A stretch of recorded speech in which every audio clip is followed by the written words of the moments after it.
बृद्धेश्वर मंदिर, ये भगवान भोलेनाथ जी के बड़े मंदिरों में से एक मंदिर है जो तमिलनाडु के तंजावुर में स्थित है। इसका निर्माण लगभग 1010 ईस्वी में हुआ था।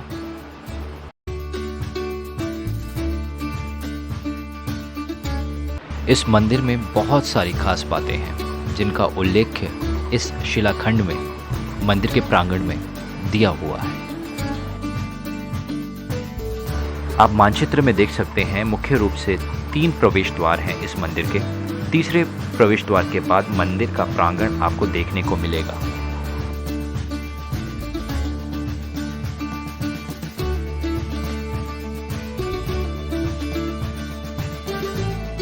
दूसरे प्रवेश द्वार को आप जैसे ही क्रॉस करते हैं तो कुछ यूं आपको दृश्य देखने को मिलता है। इस तरफ दोस्तों आप देख सकते हैं जूता घर या आप कुछ छोटी मोटी शॉपिंग कर सकते हैं, और उसके बाद आपको ये पार्क नज़र आता है और ये मंदिर का प्रवेश द्वार जो कि तीसरे नंबर का प्रवेश द्वार है वो आपको नज़र आएगा।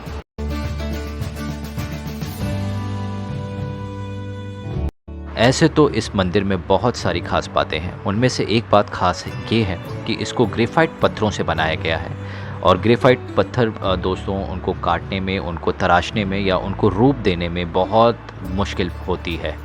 तो आज भी वैज्ञानिकों का मानना है कि इस तरीके की कारीगरी ग्रेफाइट पत्थरों पे उस ज़माने में जब टेक्नोलॉजी नहीं हुआ करती थी कैसे दिया होगा हमारे पूर्वजों ने।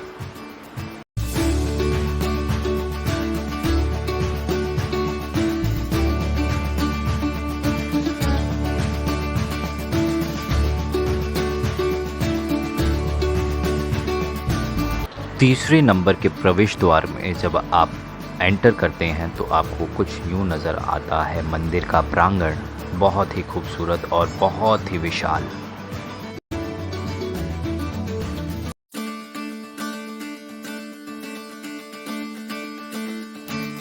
दूसरी चीज़ खास बात इस मंदिर में नंदी जी हैं, जिनकी विशाल मूर्ति लगभग 16 फीट लंबी, 8.5 फीट चौड़ी और 13 फुट ऊंची है।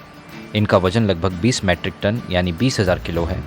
खास बात यह है इस मूर्ति का कि इसको एक ही पत्थर से तराश कर बनाया गया है, और ये भारतवर्ष में दूसरी सबसे बड़ी नंदी जी की मूर्ति है। ये है मेन मंदिर का प्रवेश द्वार। चारों तरफ अगर मंदिर आप देखेंगे तो उसमें कुछ ना कुछ लिखा हुआ है तमिल द्रविड़ भाषा में, जो कि आप और हम जैसे आम आदमी तो नहीं जानते, बट उम्मीद करता हूँ भूगोल शास्त्री ज़रूर जानते होंगे। और वो पूरी दीवार पे यहाँ से लेके यहाँ तक पूरा लिखा हुआ है।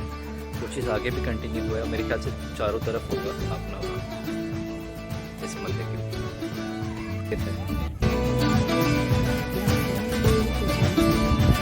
Tamil is such old language है।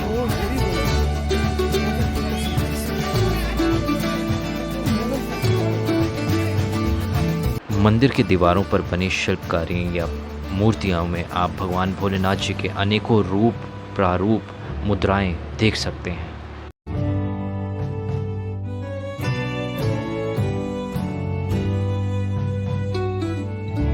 गणेश जी का है मंदिर बनवाया गया है मराठा किंग सारा भोजी सेकंड ने 19वीं सेंचुरी में। गणेश जी के इस मंदिर का निर्माण भगवान भोलेनाथ जी के मंदिर के बिल्कुल ठीक पीछे मराठा साम्राज्य में राजा साराभोज जी द्वितीय के द्वारा 19वीं शताब्दी में किया गया था।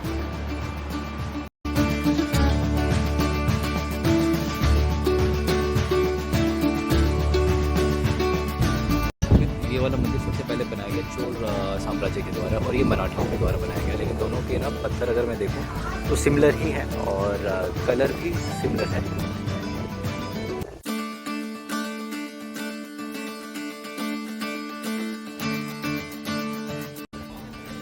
Okay. So I can read something. But you cannot meaningfully you cannot read. Meaningfully we don't know because okay दोस्तों, ये सारा कुछ आप देखोगे ना, चारों तरफ ना केवल शिवलिंग ही है, और चारों तरफ पूरी मंदिर के अंदर। और अब मैं आपको दिखाता हूँ जो हज़ारों सालों पुराना कुआं है, आपको मैं उसकी तरफ लेकर चलता हूँ।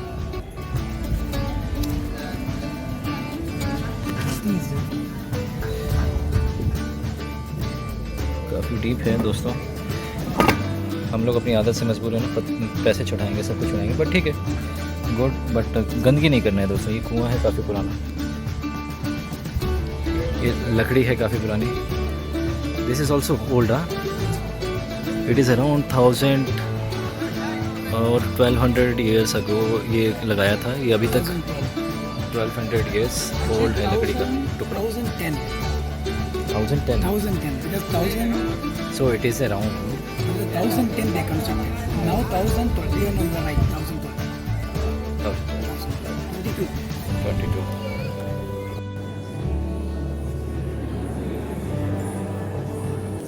अब बारी है भगवान शिव जी के शिवलिंग की दर्शन करने की।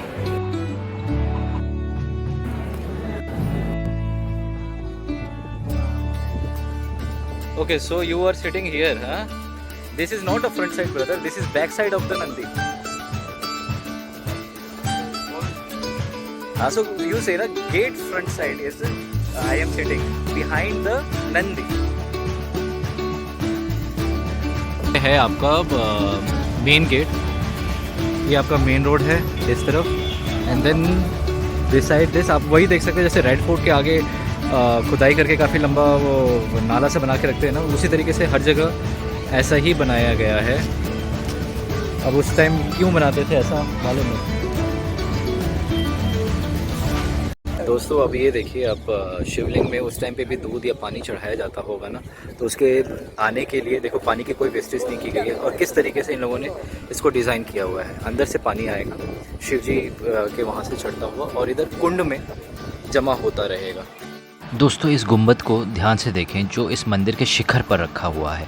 इसका वजन तकरीबन 82 मेट्रिक टन है, यानी कि 82,000 किलोग्राम। और इसको कहा जाता है कि इसको एक ही पत्थर से काट कर बनाया गया है, जिसकी वजह से यूनेस्को ने इस मंदिर को वर्ल्ड हेरिटेज के अंडर भी रखा हुआ है। कहा यह भी जाता है कि इस गुंबद की परछाई ज़मीन पर नहीं पड़ती दोपहर के टाइम। कुछ देर पहले जो आपने शिवलिंग देखा था उसकी भी ऊंचाई लगभग 12 फीट थी, और उसको भी एक पत्थर को काट कर ही बनाया गया है। इस मंदिर का निर्माण चोल सम्राट राजराज चोल प्रथम ने अपने स्वप्न में देवी प्रेरणा प्राप्त होने के बाद इसका निर्माण करवाया था। दोस्तों यूनेस्को आज भी हैरत में है कि इस मंदिर में निर्माण लगभग 1,30,000 टन ग्रेफाइट पत्थरों का हुआ है, और इस मंदिर को बनाने में केवल 7 साल लगे हैं। चाहे इसको तराशने में, चाहे मूर्तियां बनाने में, चाहे लेख लिखने में, केवल 7 साल। तो वो अद्भुत कारीगरी या वो अद्भुत आर्किटेक्चर हिंदुस्तान के अंदर कैसे मुमकिन हुआ लगभग हज़ारों सालों पहले, जिसकी वजह से यूनेस्को ने इसको वर्ल्ड हेरिटेज के अंडर रखा हुआ है। दोस्तों इस नंदी पर बनी हुई कारीगरी को ध्यान से देखें। इसकी घंटियाँ, रस्सियाँ या उसके दांतों को कितनी बारीकी से डिज़ाइन किया गया है।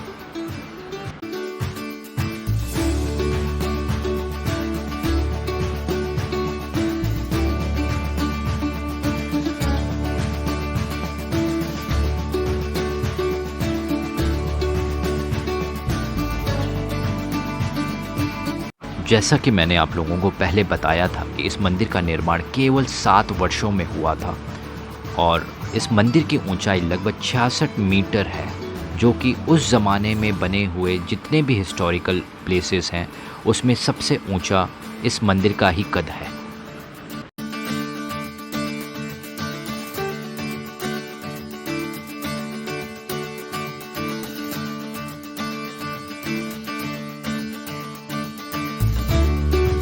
तो दोस्तों है ना हमारा भारतवर्ष और उसकी पुरानी संस्कृति, पुरानी धरोहर कितनी महान, तो हम लोग इसको क्यों ना बचा कर रखें। जो हम करते हैं ऐसी जगहों पर जाकर हम प्लीज़ अवॉइड करें, गंदगी ना करें, बर्बाद ना करें या नष्ट करने की कोशिश ना करें, जैसा मैंने कुछ देखा।